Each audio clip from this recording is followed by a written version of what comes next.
Bonjour. Je vous dis bonjour à tous au nom de Jésus-Christ, depuis le lieu où vous me suivez. Je suis le frère Édouard Kalichikati, serviteur de Dieu. Dans le cadre de nos mardis évangéliques, nous poursuivons notre enseignement ce jour sur la nouvelle naissance. Et c'est déjà notre troisième séance sur ce thème. Nous avons vu la dernière fois qu'on ne naît pas enfant de Dieu, mais on le devient en acceptant Jésus-Christ comme Seigneur et Sauveur. Nous avons vu aussi la dernière fois que si la conversion est sincère, il y a des profonds changements qui surviennent, d'où on parle de nouvelle naissance. Il y a plusieurs privilèges qui accompagnent la nouvelle naissance et qui conduisent à distinguer le nouveau chrétien d'un religieux ou d'un païen.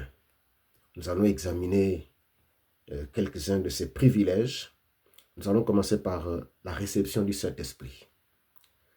Nous avons vu dans Éphésiens 1,13 que dès la nouvelle naissance, l'intéressé est scellé du Saint-Esprit, c'est-à-dire qu'il lui est fait don du Saint-Esprit, qui va désormais habiter en lui, l'aider dans sa marche et le conduire dans toute la vérité.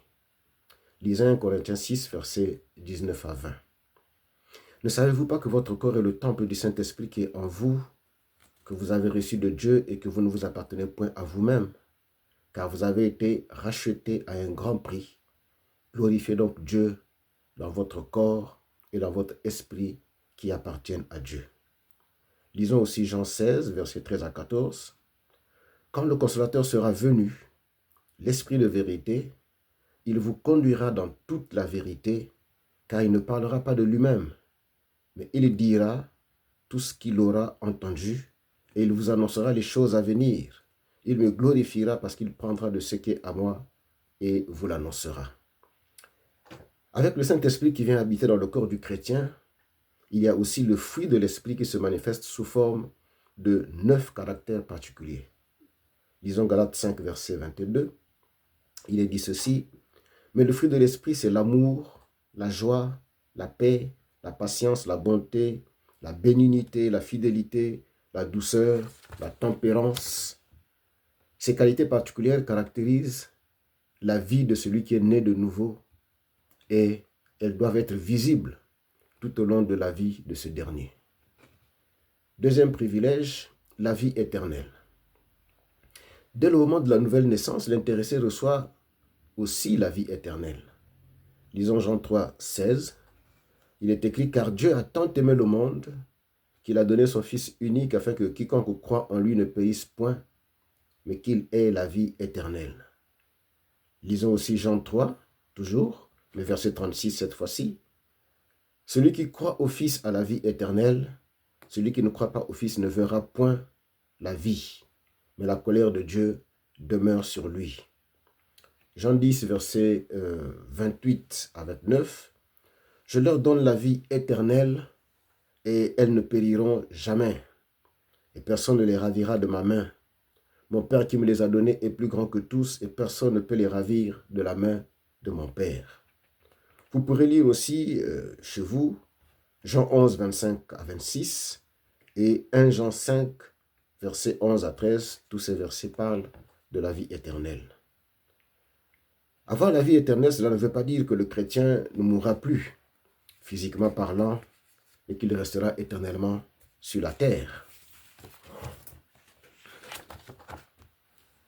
En fait, tout le monde mourra un jour, physiquement parlant. Il est sûr que les chrétiens mourront aussi, comme toutes les autres personnes sur la terre. Cependant, après la mort physique, l'âme de chaque chrétien se retrouvera éternellement dans le paradis avec le Seigneur. C'est pour cela que l'on parle de vie éternelle, parce que l'âme sera éternellement en présence du Seigneur. Troisième privilège, l'inscription dans le livre de vie. Dès la nouvelle naissance, l'intéressé obtient l'inscription de son nom dans le livre de vie. Lisons Apocalypse 20, versets 12 à 15. Et je vis les morts, les grands et les petits qui se tenaient debout, qui se tenaient devant le trône. Des livres furent ouverts, Et un autre livre fut ouvert, celui qui est le livre de vie. Et les morts furent jugés selon leurs œuvres, d'après ce qui était écrit dans ces livres. La mer rendit les morts qui étaient en elle. La mort et le séjour des morts rendirent les morts qui étaient en eux, et chacun fut jugé selon ses œuvres. Et la mort et le séjour des morts furent jetés dans les temps de feu. C'est la seconde mort, les temps de feu. Quiconque ne fut pas trouvé écrit dans le livre de vie fut jeté dans les temps de feu. Lisons aussi Apocalypse 21, versets 22 à 27. Je ne vis point de temple dans la ville, car le Seigneur Dieu Tout-Puissant est son temple, ainsi que l'agneau. La ville n'a besoin ni du soleil ni de la lune pour l'éclairer, car la gloire de Dieu l'éclaire, et l'agneau est son flambeau. Les nations marcheront à sa lumière, et les rois de la terre y apporteront leur gloire. Ses portes ne se fermeront point le jour, car là, il n'y aura point de nuit. On y apportera la gloire et l'honneur des nations. Il n'entrera chez elle rien de souillé, ni personne qui se livre à l'abomination et au mensonge. Il n'entrera que ceux qui sont écrits dans le livre de vie de l'agneau. Je reprends ce dernier passage. Il n'entrera que ceux qui sont écrits dans le livre de vie de l'agneau. Donc seuls les convertis, ceux dont le nom est inscrit dans le livre de vie, auront accès à cette vie sainte, à la nouvelle Jérusalem dont on nous parle ici. Or, celui qui se convertit, son nom est tout de suite inscrit dans le livre de vie. Quatrième privilège, c'est la rémission des péchés. Le nouveau converti obtient la rémission de ses péchés, c'est-à-dire que tous les péchés commis avant la conversion sont effacés par Dieu. Lisons Éphésiens 1, versets 7 à 8. En lui, nous avons la rédemption par son sang, la rémission des péchés selon la richesse de sa grâce que Dieu a répandue abondamment sur nous par toute espèce de sagesse et d'intelligence. Lisons aussi Colossiens 1, versets 12 à 14. Il est écrit « Rendez grâce au Père qui vous a rendu capable d'avoir part à l'héritage des saints dans la lumière, qui nous a délivrés de la puissance des ténèbres et nous a transportés dans le royaume du Fils de son amour, en qui nous avons la rédemption, la rémission des péchés. »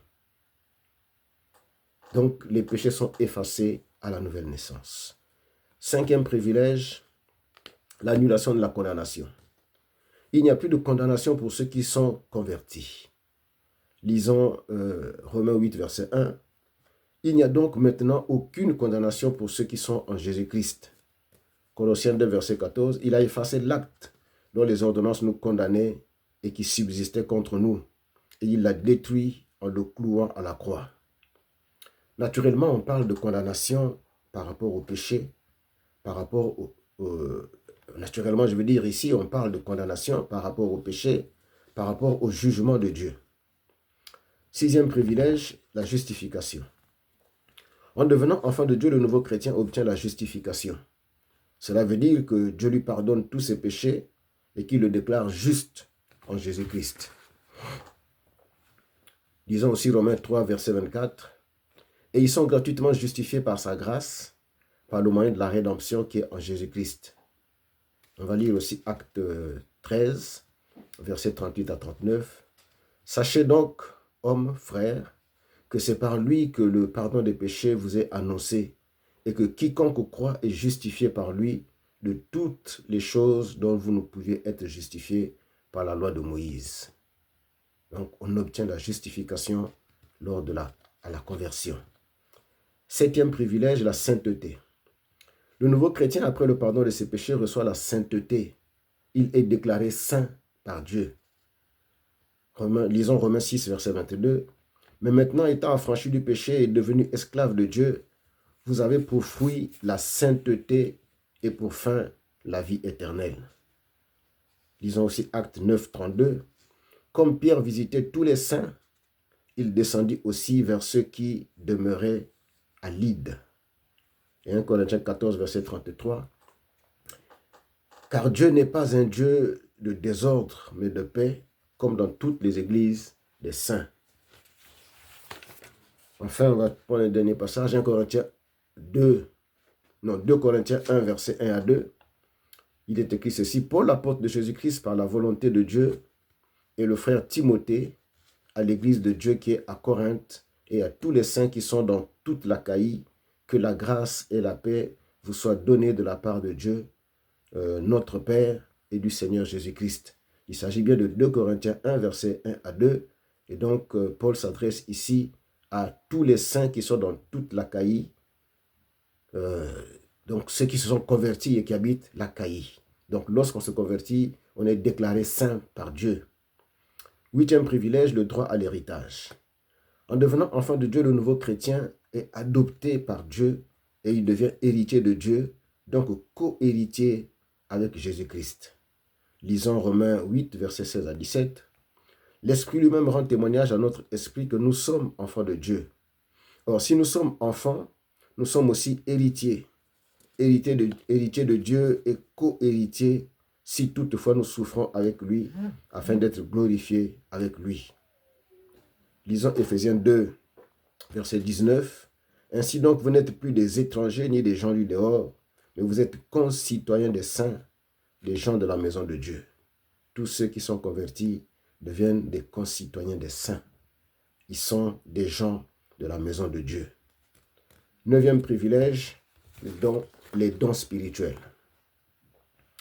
Après la conversion, le nouveau converti reçoit un ou plusieurs dons spirituels pour lui permettre d'exercer un ministère dans l'Église. Il y a plusieurs dons spirituels et Dieu en distribue à qui il veut, parmi les chrétiens bien sûr, et comme il veut. Mais chaque chrétien reçoit au moins un don spirituel. Lisons 1 Corinthiens 12, versets 1 à 11. Pour ce qui concerne les dons spirituels, je ne veux pas, frères, que vous soyez dans l'ignorance. Vous savez que lorsque vous étiez païens, vous vous laissiez entraîner vers les idoles muettes, selon que vous étiez conduits.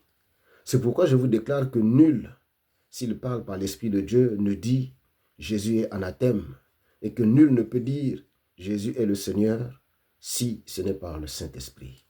Il y a diversité de dons, mais le même Esprit, diversité de ministères, mais le même Seigneur, diversité d'opérations, mais le même Dieu qui opère tout en tous. Or, à chacun, la manifestation de l'Esprit est donnée pour l'utilité commune.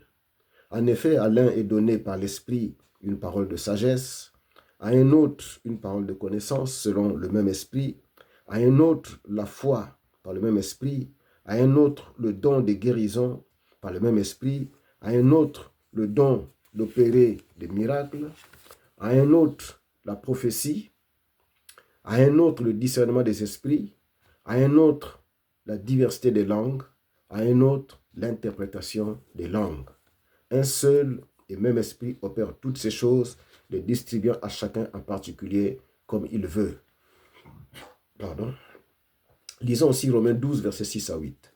Puisque nous avons des dons différents selon la grâce qui nous a été accordée, que celui qui a le don de prophétie l'exerce avec l'analogie de la foi, que celui qui est appelé au ministère s'attache à son ministère, que celui qui enseigne s'attache à son enseignement, que celui qui exhorte à l'exhortation, que celui qui donne le fasse avec libéralité, que celui qui préside le fasse avec zèle, que celui qui pratique la miséricorde le fasse avec joie. Dieu nous accorde ainsi plusieurs autres privilèges. Quand nous naissons de nouveau, il nous place en Jésus-Christ. Il nous unit à son Fils. Il nous délivre du royaume des ténèbres et de la puissance du péché. Il nous donne la possibilité de vaincre le monde, de vaincre la chair, de chasser les démons et de résister au diable, d'après 1 Pierre 5, versets 8 à 9. Donc, beaucoup de privilèges lorsqu'on se convertit au Seigneur, lorsqu'on devient un enfant de Dieu.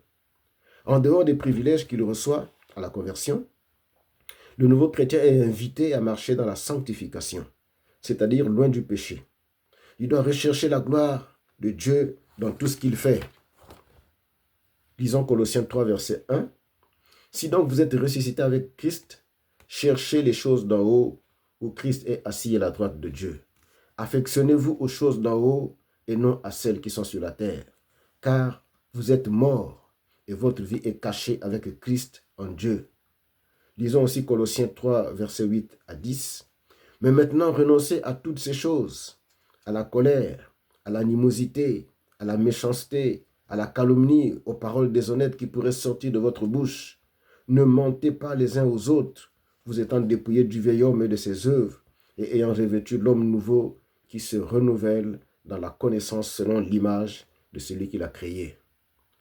Lisons aussi 1 Thessaloniciens 4, versets 3 à 7. Ce que Dieu veut, c'est votre sanctification. C'est que vous vous absteniez de l'impudicité. C'est que chacun de vous sache posséder son corps dans la sainteté et l'honnêteté, sans vous livrer à une convoitise passionnée, comme font les païens qui ne connaissent pas Dieu. C'est que personne n'use envers son frère de fraude et de cupidité dans les affaires, parce que le Seigneur tire vengeance de toutes ces choses, comme nous vous l'avons déjà dit et attesté. Car Dieu ne nous a pas appelés à l'impureté, mais à la sanctification. Voilà ce qui caractérise le chrétien, quelqu'un qui est né de nouveau. Voilà ce qui le distingue d'un religieux ou d'un païen. Cependant, la nouvelle naissance n'est pas un certificat, une attestation ou un diplôme qui, une fois obtenu, est rangé dans un tiroir ou dans un placard et on passe à autre chose. Autant pour un enfant qui vient de naître, commence l'apprentissage de tous les rudiments de la vie terrestre, autant pour celui qui vient d'expérimenter la nouvelle naissance, commence l'apprentissage de la marche avec Jésus-Christ. Après avoir obtenu tous les privilèges et les dons spirituels, il faut désormais vivre comme un chrétien et avoir un témoignage digne du Seigneur.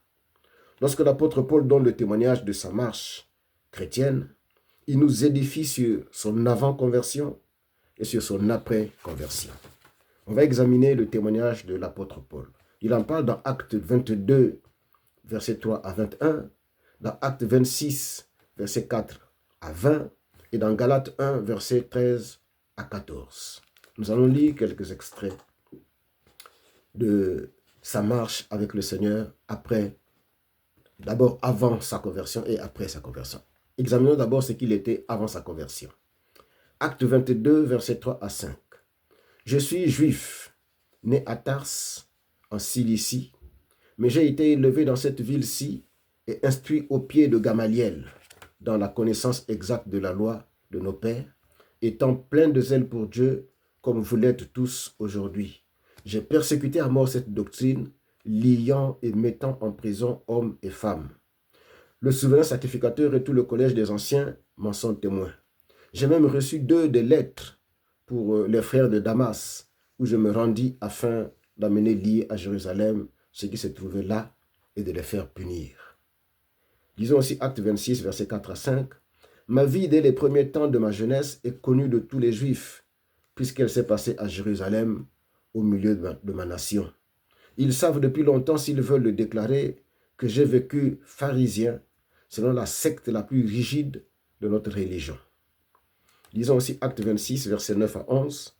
Pour moi, j'avais cru devoir agir vigoureusement contre le nom de Jésus de Nazareth. C'est ce que j'ai fait à Jérusalem. J'ai jeté en prison plusieurs des saints, ayant reçu ce pouvoir des principaux sacrificateurs, et quand on les mettait à mort, je joignais mon suffrage à celui des autres. Je les ai souvent châtiés dans toutes les synagogues, et je les forçais à blasphémer. Dans mes excès de fureur contre eux, je les persécutais même jusque dans les villes étrangères. Lisons aussi Galates 1, versets 13 à 14.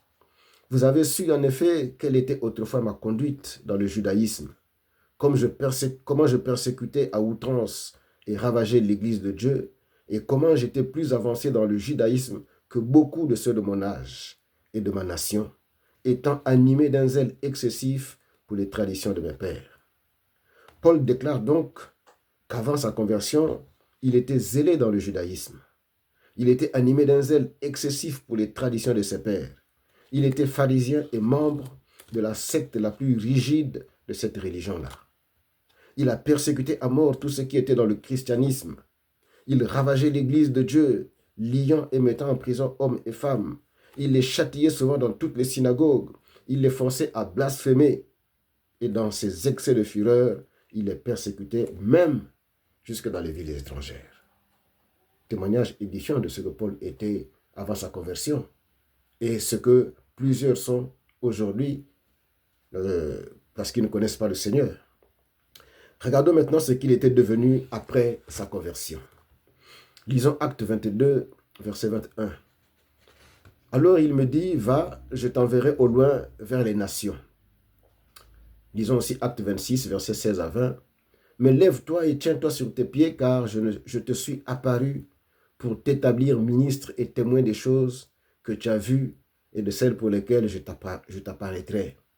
Je t'ai choisi du milieu de ce peuple et du milieu des païens, vers qui je t'envoie, afin que tu leur ouvres les yeux, pour qu'ils passent des ténèbres à la lumière et de la puissance de Satan à Dieu, pour qu'ils reçoivent par la foi en moi le pardon des péchés et l'héritage avec les sanctifiés.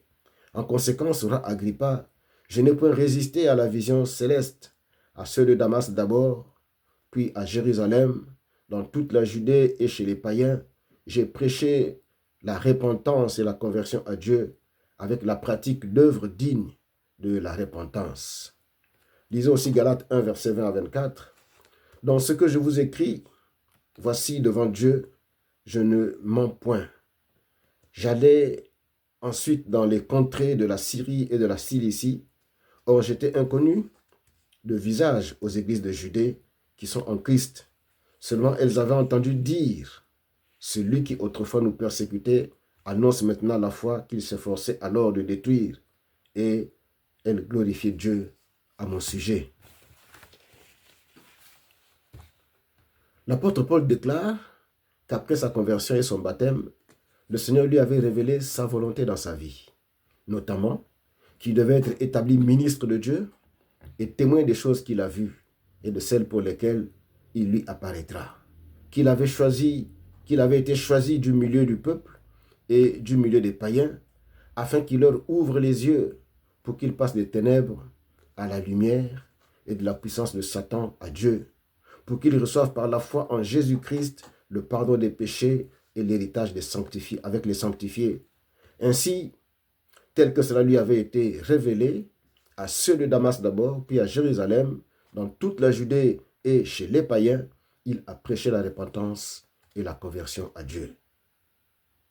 Les premières personnes qui ont écouté ou qui avaient écouté les prédications de Paul, connaissant son passé, ont glorifié Dieu à son sujet. Cela nous apprend beaucoup de choses, notamment qu'après la conversion, après la nouvelle naissance, conformément aux dons spirituels reçus, conformément au ministère que le Seigneur nous confie, il faut premièrement s'édifier et croître dans la connaissance de la parole de Dieu. On va lire pour cela 1 Pierre 2, versets 4 à 5. Il est dit ceci: « Approchez-vous de lui, pierre vivante, rejetée par les hommes, mais choisie et précieuse devant Dieu, et vous-même comme des pierres vivantes, édifiez-vous pour former une maison spirituelle, un saint sacerdoce, afin d'offrir des victimes spirituelles agréables à Dieu par Jésus-Christ. » On va lire aussi 2 Pierre 3, verset 18. « Mais croissez dans la grâce et dans la connaissance de notre Seigneur et Sauveur Jésus-Christ. À lui soit la gloire maintenant et pour l'éternité. Amen. » Cette croissance dont on parle ici s'obtient dans la lecture et la méditation régulière de la parole de Dieu, dans la participation aux réunions de prière et d'études bibliques au milieu des autres frères et sœurs en Christ. Donc, celui qui vient de se convertir, celui qui est né de nouveau, doit lire la Bible, doit méditer la Bible, doit participer aux études bibliques, doit participer aux réunions de prière, doit s'engager dans une vie d'église pour croître spirituellement. Deuxièmement, une autre chose qui est attendue du nouveau chrétien, il doit se lever et s'engager pour servir le Seigneur comme l'a fait l'apôtre Paul. Il y a beaucoup de choses à faire dans la maison du Seigneur et ce sont les convertis qui doivent les faire. On peut s'engager dans l'évangélisation, dans l'intercession, dans l'enseignement des adultes ou bien des enfants, dans la louange, dans la gestion administrative de l'Église, etc. Il y a vraiment beaucoup de choses à faire dans la maison du Seigneur. Certaines personnes disent souvent que nous tous, en d'autres termes, tous les habitants de la terre, sont des enfants de Dieu et que Dieu est le Père de tous les hommes. Mais en fait, cela n'est pas vrai. En réalité, seuls ceux qui sont convertis sont des enfants de Dieu et ont Dieu pour Père. Toutes les personnes vivant sur la terre sont des créatures de Dieu. Mais tous ne sont pas des enfants de Dieu. Il y a une nuance à faire entre les enfants de Dieu et les créatures de Dieu. Tous ceux qui sont vivants sur la terre sont des créatures de Dieu. Il n'y a pas de problème. Mais seuls ceux qui sont convertis sont des enfants de Dieu. D'après ce que Jésus-Christ a dit dans la Bible, ceux qui ne sont pas convertis ont Satan pour père spirituel. Il y a donc malheureusement, et c'est dur de le dire, mais c'est la Bible qui le dit par la bouche de Jésus-Christ lui-même, il y a les enfants de Dieu et il y a les enfants de Satan. Lisons Jean 8, versets 33 à 47. Ils lui répondirent, « Nous sommes la postérité d'Abraham et nous ne fûmes jamais esclaves de personne. Comment dis-tu, vous deviendrez libres? En vérité, je vous le dis, leur répliqua Jésus, quiconque se livre au péché est esclave du péché. Or, l'esclave ne demeure pas toujours dans la maison, le Fils y demeure toujours. Si donc le Fils vous affranchit, vous serez réellement libre. Je sais que vous êtes la postérité d'Abraham, mais vous cherchez à me faire mourir parce que ma parole ne pénètre pas en vous. Je dis ce que j'ai vu chez mon Père, et vous, vous faites ce que vous avez entendu de la part de votre Père. Ils lui répondirent, notre Père c'est Abraham. Jésus leur dit, si vous étiez enfant d'Abraham, vous feriez les œuvres d'Abraham. Mais maintenant vous cherchez à me faire mourir, moi qui vous ai dit la vérité, que j'ai entendue de Dieu. Cela, Abraham ne l'a point fait. Vous faites les œuvres de votre Père. Ils lui dirent, nous ne sommes pas des enfants illégitimes, nous avons un seul Père, Dieu. Jésus leur dit, si Dieu était votre Père, vous m'aimeriez, car c'est de Dieu que je suis sorti et que je viens. Je ne suis pas venu de moi-même, mais c'est lui qui m'a envoyé. Pourquoi ne comprenez-vous pas mon langage? Parce que vous ne pouvez écouter ma parole. Vous avez pour père le diable, et vous voulez accomplir les désirs de votre père. Il a été meurtrier dès le commencement, et il ne se tient pas dans la vérité, parce qu'il n'y a point de vérité en lui lorsqu'il profère le mensonge. Il parle de son propre fond, car il est menteur et le père du mensonge. Et moi, parce que je dis la vérité, vous ne me croyez pas. Qui de vous me convaincra de péché? Si je dis la vérité, pourquoi ne me croyez-vous pas? Celui qui est de Dieu écoute les paroles de Dieu. Vous n'écoutez pas parce que vous n'êtes pas de Dieu. Dans ce passage, on voit Jésus-Christ qui discute à Jérusalem avec les pharisiens et les scribes. Ces derniers disaient que Dieu était leur Père, alors que dans le même temps, ils haïssaient Jésus et cherchaient à le tuer. Jésus-Christ leur dit, si Dieu était votre Père, vous m'aimeriez. C'est ce qu'il dit dans Jean 8, verset 42. Jésus-Christ leur a démontré que Dieu n'était pas leur Père et qu'ils n'étaient donc pas des enfants de Dieu. Il leur a dit, vous avez pour père le diable, qui est menteur et le père du mensonge. Verset 44, nous sommes toujours dans Jean 8. Il ajoute que celui qui est de Dieu écoute les paroles de Dieu. Vous n'écoutez pas parce que vous n'êtes pas de Dieu. Verset 47. Plusieurs personnes sont malheureusement encore comme ces Juifs de Jérusalem, comme ces pharisiens, comme ces scribes. Et elles courent, ces personnes-là, malheureusement, fatalement vers leur perdition, vers les temps ardents de feu et de soufre. Or, la volonté de Dieu, c'est que tous les hommes se convertissent et qu'ils soient sauvés. Je parle des hommes avec grand H, donc les hommes et les femmes. Lisons 1 Timothée 2, versets 3 à 4. Cela est bon et agréable devant Dieu, notre Sauveur, qui veut que tous les hommes soient sauvés et parviennent à la connaissance de la vérité. Dieu ne veut pas qu'un seul humain se perde en se retrouvant en enfer.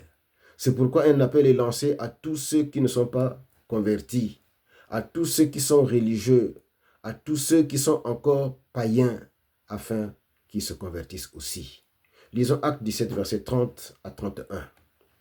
Dieu, sans tenir compte des temps d'ignorance, annonce maintenant à tous les hommes, en tout lieu, qu'ils aient à se repentir, parce qu'il a fixé un jour où il jugera le monde, selon la justice, par l'homme qu'il a désigné, ce dont il a donné à tous une preuve certaine en le ressuscitant des morts. Lisons aussi Acte 3, verset 19. Repentez-vous donc et convertissez-vous pour que vos péchés soient effacés. Matthieu 18, verset 2 à 3. Jésus, ayant appelé un petit enfant, le plaça au milieu d'eux et dit, je vous le dis en vérité, si vous ne vous convertissez et si vous ne devenez comme les petits enfants, vous n'entrerez pas dans le royaume des cieux. La nouvelle naissance n'est donc pas réservée seulement à certaines personnes. Dans Jean 3, verset 16, que nous avons déjà lu, il est dit, afin que quiconque croit en lui ne périsse point, mais qu'il ait la vie éternelle. Il est bien dit, quiconque, c'est-à-dire n'importe qui. Ce n'est pas réservé à certains privilégiés, mais n'importe qui, quel que soit son passé, quelle que soit l'importance de ses péchés, peut venir au Seigneur et se convertir. Lisons aussi Romains 9, verset 33. Selon qu'il est écrit, voici je mets en Sion une pierre d'achoppement et un rocher de scandale, et celui qui croit en lui ne sera point confus. Romains 10, on va lire aussi Romains 10, verset 11. Quiconque croit en lui ne sera point confus. Et 1 Pierre 2, verset 6. Car il est dit dans l'Écriture, voici je mets en Sion une pierre angulaire, choisie, précieuse, et celui qui croit en elle ne sera point confus. Alors, peut-être que tu te reconnais actuellement comme un païen et un pécheur devant Dieu. Peut-être que tu réalises que tu es simplement un religieux et que tu n'es pas encore sauvé. Veux-tu naître de nouveau maintenant? Jésus-Christ, le Fils de Dieu, est venu dans le monde afin de mourir pour tes péchés et t'offrir la vie éternelle.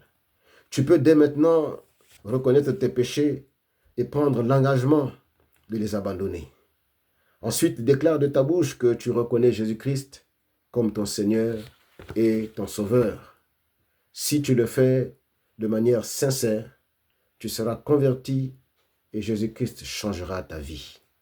Ce message que tu suis est peut-être un appel spécial pour toi, personnellement. Ne remets pas à plus tard le moment de te convertir. Ne dis pas que tu as encore le temps devant toi, car tu ne sais pas de quoi sera fait demain. La Bible dit que le jour du Seigneur viendra comme un voleur, d'après 1 Thessaloniciens 5, verset 2, et 2 Pierre 3, verset 10. On peut lire aussi Apocalypse 15, verset 16. Donc, fais-le maintenant, car demain ne t'appartient pas. Fais-le maintenant. La déclaration t'appartient et c'est la plus grande décision que tu peux prendre dans ta vie. En effet, le jour de ta naissance physique, ce n'est pas toi qui l'as décidé. Le jour de ta mort, ce n'est pas toi non plus qui le décidera. Dans la plupart des cas, ce n'est pas toi qui décides. Mais le jour de la nouvelle naissance, c'est toi et toi seul qui peux le décider. Lisons Hébreux 3, versets 7 à 8. C'est pourquoi, selon ce que dit le Saint-Esprit, aujourd'hui, si vous entendez sa voix, n'endurcissez pas vos cœurs, comme lors de la révolte, le jour de la tentation dans le désert. Hébreux 3, verset 15. Pendant qu'il est dit, aujourd'hui, si vous entendez sa voix, n'endurcissez pas vos cœurs, comme lors de la révolte. Hébreux 4, verset 7. Dieu fixe de nouveau un jour, aujourd'hui, en disant dans David si longtemps après, comme il est dit plus haut, aujourd'hui, si vous entendez sa voix, n'endurcissez pas vos cœurs. 3 fois de suite, cette parole est reprise dans la Bible, n'endurcissez pas vos cœurs. C'est donc une insistante interpellation qui t'est probablement adressée directement à toi pour le salut de ton âme. C'est à toi d'ouvrir ton cœur afin que ta vie soit transformée. Dans Apocalypse 3, au verset 20, le Seigneur dit qu'il frappe à la porte de ton cœur et il attend que tu lui ouvres la porte. Et dans Apocalypse 3, au verset 20, il est écrit, « Voici, je me tiens à la porte et je frappe. Si quelqu'un entend ma voix et ouvre la porte, j'entrerai chez lui, je souperai avec lui et lui avec moi. Celui qui vaincra, je le ferai asseoir avec moi sur mon trône, comme moi j'ai vaincu et me suis assis avec mon Père sur son trône. Celui qui a des oreilles entende ce que l'Esprit dit aux églises. » Que Dieu vous bénisse tous. Amen.